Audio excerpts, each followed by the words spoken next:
और जमुई की जनता ने बार बार ये साबित करके भी दिखाया। पिछली बार भी जब प्रधानमंत्री जी आए थे उस वक्त हम लोग का गठबंधन इतना बड़ा नहीं था, मात्र 3 दल थे। भारतीय जनता पार्टी थी, जनता दल यूनाइटेड थी, हम लोग की पार्टी लोक जनशक्ति पार्टी थी।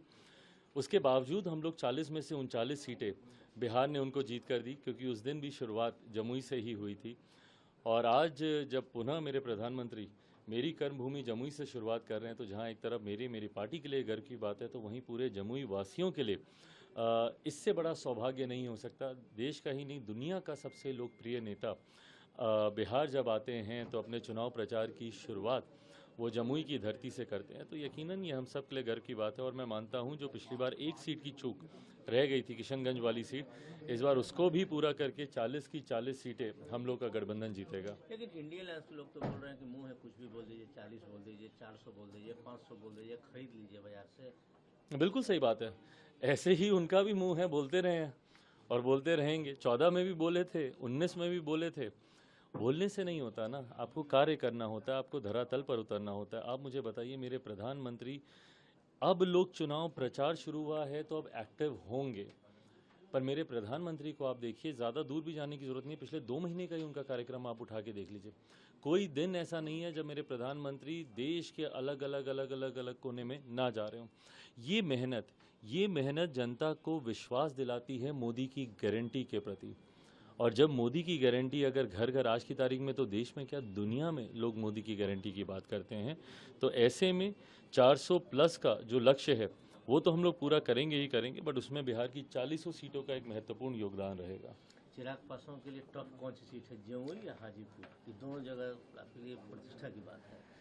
देखिए, अंतोगत्वा निर्णय जनता के हाथ में है, बट दोनों जगह मेरे लिए दोनों क्षेत्र अगर आप बात करें तो वो मेरे लिए कोई राजनीतिक रणभूमि नहीं है, मेरे लिए कोई मेरा वो संसदीय क्षेत्र नहीं है। जमुई से पिछले 10 सालों में वो रिश्ता बना जो एक बेटे का परिवार के साथ होता है, और हाजीपुर से तो वो रिश्ता रहा ही है, क्योंकि मेरे पिता ने हाजीपुर को अपनी माँ माना और बचपन से हाजीपुर के लोगों के साथ उसी तरीके का रिश्ता रहा। ऐसे में मैं मानता हूँ कि जनता का प्यार ना सिर्फ इन दोनों जगह पर भरपूर मिलेगा, बल्कि हम लोग की 5 सीटों पर और बिहार में 40 की 40 सीटों पर। आपके आपकी पार्टी से कुछ लोग छोड़ कर चले गए, बहुत गंभीर आरोप, परिवारवाद और क्या क्या बातें हो रही है, कैसे देखते हैं? देखिए, जब चुनाव आता है, जिन लोगों को टिकट नहीं मिलता है, स्वाभाविक है, और उनके आक्रोश का भी मैं पूरी तरीके से मैं सम्मान करता हूं। अपेक्षा होती है, उम्मीद होती है, बट भाई मेरी भी मजबूरी को समझने की ज़रूरत है। मैं 5 सीटों पर 50 लोगों को मैं समाहित नहीं कर सकता, ये संभव नहीं है, किसी के लिए भी ये संभव नहीं है। ऐसे में हर कोई अपनी अपनी महत्वाकांक्षाओं को साधने के लिए विकल्प को तलाशने का कार्य करते हैं। मेरी ढेर सारी शुभकामनाएं। चाचा भी तो अब साथ में आ गए। अच्छी बात है। अलग हुए भी क्यों थे, घर से, परिवार से, पार्टी से, मुझे तो ये भी नहीं समझ में आया। मुझे तो ये भी नहीं समझ में आया कि अभी भी हाल फिलहाल में उन्होंने क्यों मंत्री पद से उन्होंने इस्तीफ़ा दिया। उस दिन आक्रोश में आकर एनडीए ने धोखा दिया, बीजेपी ने धोखा दिया, ये सारी बातें कहने की ज़रूरत नहीं थी। उसके बाद आपने सारे दरवाजे खटखटाए, कहीं पर कहीं से आपको कुछ मिला नहीं, बट ठीक है, अच्छी बात है। अब अगर गठबंधन में वापस आए हैं तो गठबंधन को और मजबूती ही मिलेगी। मान के चला जाए दिल मिल गए। देखिए, ये बहुत बड़ा फैसला है, और मेरे लिए ये राजनीतिक ही नहीं, पारिवारिक विषय भी है।